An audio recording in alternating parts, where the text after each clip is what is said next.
Welcome to the How Good It Can Get podcast, where we dive deep into the transformative journey from surviving to thriving.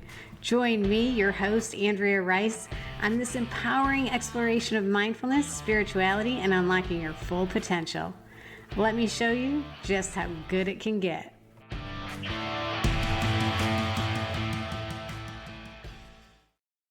Hello, and welcome back to How Good It Can Get. I am your host, Andrea Rice, and I am super excited to have a special guest with me here today. But before I get into that, I do want to say hello to everyone out there listening. 14 countries now. I can't even believe that. So thank you. I appreciate everyone out there who has listened to one episode or all of the episodes. I really appreciate it. Everyone from the US, Canada, Russia, India, just Philippines, Costa Rica, the list goes on and on. Thank you. Thank you for listening. And today we are going to talk a little bit about positivity and purpose. And my guest today is DJ Larry Jones from the Power Hour. Larry, thank you so much for being here today. Thank you so much for having me here today. It's my pleasure. Yes, I've been lucky enough to be on your podcast, the Power Hour. Yes. And it was a pleasure having you on. It's always a pleasure having you on. So how have you been doing? I see you're doing great things.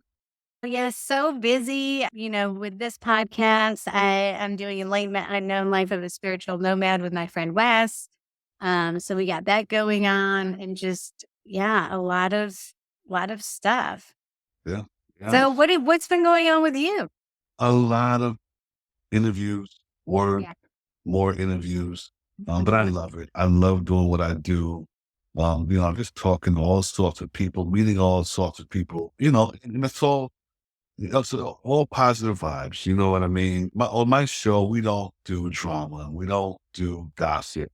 We do straight talk. You know what I mean? And it's all about helping someone else. So if someone is watching my shows, by the time it goes off, they should have got something out of it. I mean, I'm pretty sure they'll get something out of it that they can put in their life.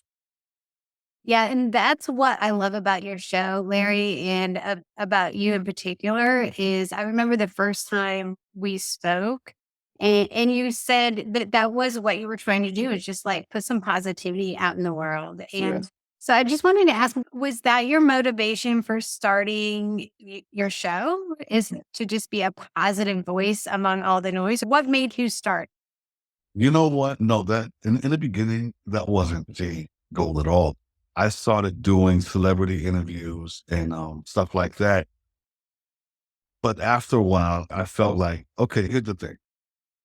God brought me through a situation where I had a heart attack, right? So I felt like me doing celebrity interviews and gossip and stuff that's already set, the internet is already saturated with that kind of stuff.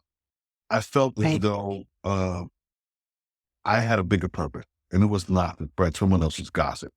It was to kind of spread awareness on how people can maybe live better, eat better, feel better, because of what I'm going through and the way I feel now. So, and now that was my message. So that's what I started doing. I started getting more into health and wellness, having more guests on my show that pertain to health and wellness. Now, it's not all health and wellness. I do sprinkle some celebrity guests in every now and again. But other than that, that's what motivated me was my own situation. Yeah, I find that so interesting. I didn't know that, Larry. I didn't know that. And I do think that a lot of times when we have something that is so personal or, traumatic, I mean, it really changes us, hopefully for the better. It want to put some positivity in the world. I know that's what happened with my situation as well, going through a divorce and just all of the changes on how I worked through that is how I started How Good It Can Get. So I find that really interesting. Yeah, it can get really good. If you know what I mean, things can get really good or it can get really bad. It only depends which direction, your life is going in. I could have took a turn for the worse if I would have kept living the lifestyle I was living that got me to the point of a heart attack. I was eating like crazy, wasn't resting. Well, just staying up now. I'm not a drinker. I don't drink or smoke or anything like that. But the thing about it is if you're not getting enough sleep and you have a poor diet, that not that's not good. So I changed my diet, changed my sleep pattern. You know, vitamins for me is the key. Vitamins, vitamins, vitamins, plenty of water, you know. Hey, fruits and vegetables, and you'll be fine. Yes. Yes. I know for me, sleep is not an issue. I get plenty of sleep. But how The you other get night so I was in pretty? bed at 8 o'clock. My neighbor texted me. She's like, "Oh, did you? I hope I wasn't too loud." I was like, "I was asleep." And sure. You've been looking well, though. It looks like you've been taking care of yourself pretty good. Oh, I try, Larry. I try, but I think what's helped me the most is I used to have a really bad sweet tooth, Oh, and that was a real problem for me. And then just one day, about a year ago, I was like, "Man, I don't care so much for sweets anymore." It's yes. really weird. Just kind of switched off. So Right. I think I was just lucky with that. Yes, there is, because sugar is like one of the biggest drugs in America. And, that's really addictive. And sometimes I still struggle with it, but I don't eat nearly as much, like, as far as sweets is concerned. I don't eat nearly as much. So that's the key to it. A lot of people say they want to lose weight, they want to get in shape or whatever the case may be. But little do they know, if you just cut out the sugary substances, bread, starch, if you just scale back on that, you'll be surprised how much weight you lose. Yeah, I saw seen ones that said when you go to the grocery store, just don't go down any of the aisles. Go along all the The outside. outside, yes, Yeah. yes, that's so true. That's so true. Now, am I perfect with it? No, I'm not. I'm not. Now, here's what I do on the weekends. I do indulge. I'll go out, maybe to a restaurant or something like that, or I'll just stay home and make sandwiches and eat potato chips. But Sunday, I stop. I get all of that in on Saturday. But Sunday through Friday, no, it's smoothies, water, eat once or twice a day, and vitamins, and I'm good. Yeah, you gotta let yourself have a little bit of a cheat day. Yeah, yeah, yeah. You can't, torture yourself. That's Yeah. good. Everything in moderation, right? Right, right, right. So Larry, I just want to ask you, what has been the most impactful episode that you've done? Oh, I've done so many. Let me see. There was two, actually. The first one was a young lady. She and her husband, boyfriend at the time, were coming home. I think she said from Walmart. He was into some really bad stuff, right? And they were getting ready to pull in their garage. And as they were turning in, a guy was standing in front of their car, just standing there. So she said her boyfriend was blowing the horn, telling him to get out the way, get out the way. Can I help you? Get out the way. And he just stood there. Meanwhile, another car comes behind them and sort of traps him in there. Now, the guy that was standing there pulls out a gun and unloads like 40 something shots into the car. Oh my gosh.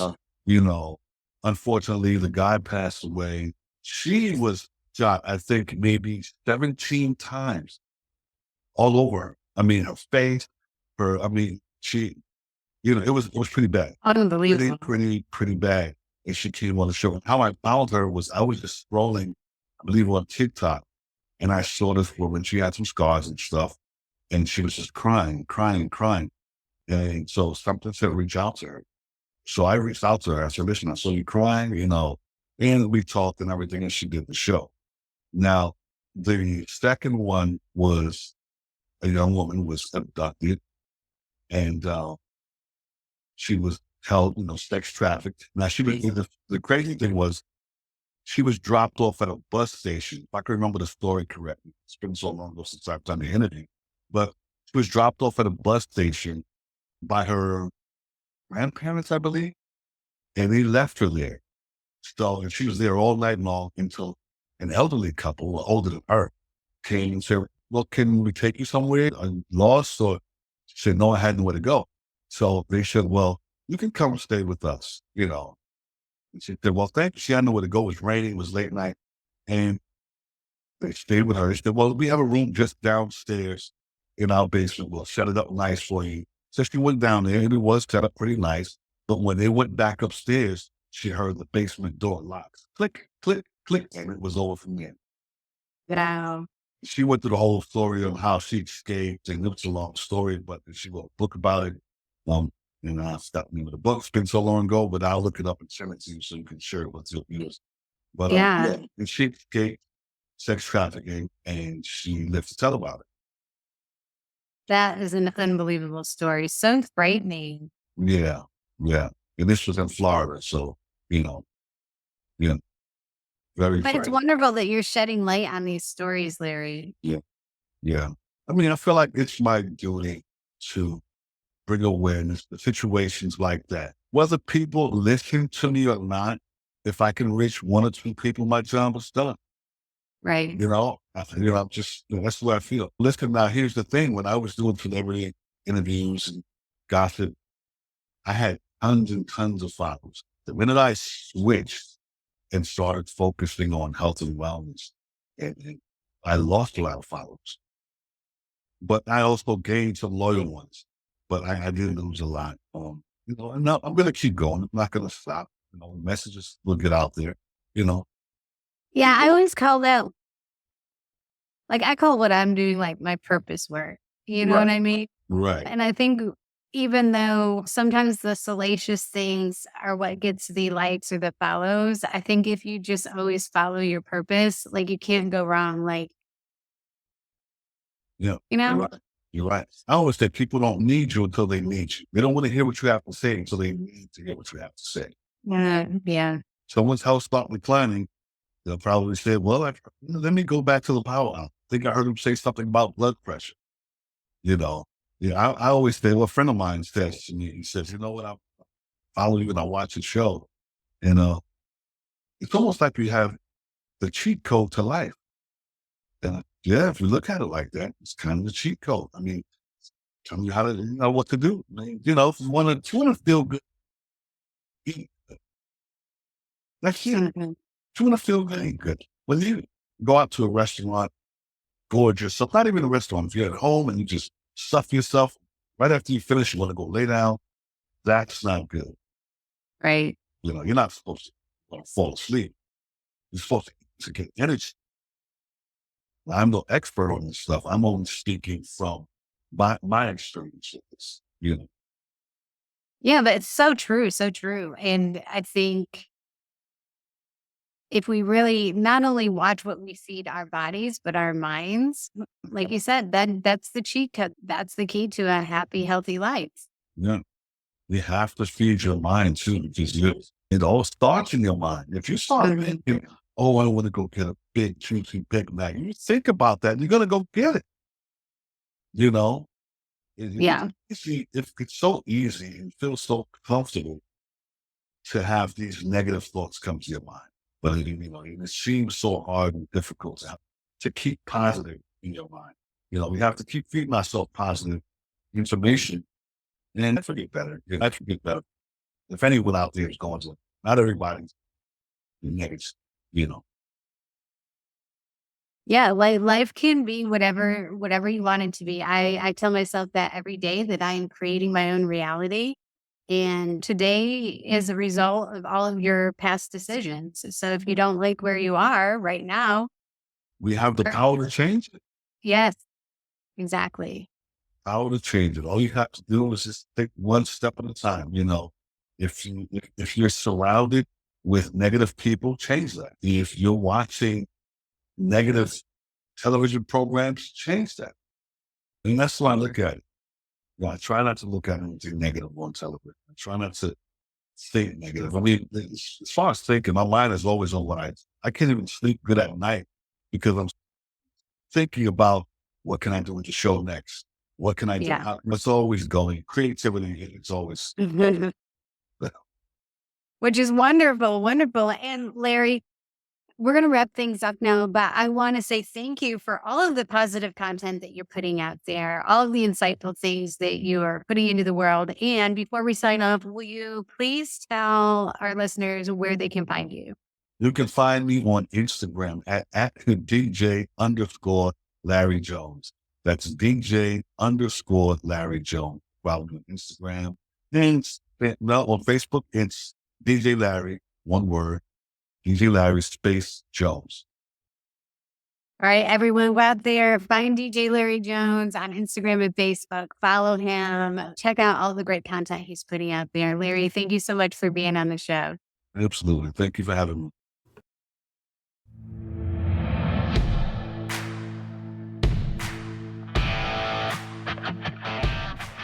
You've been listening to the How Good It Can Get podcast. Remember, the power to transform your life is within you. So stay mindful, stay empowered, and keep embracing how good it can get.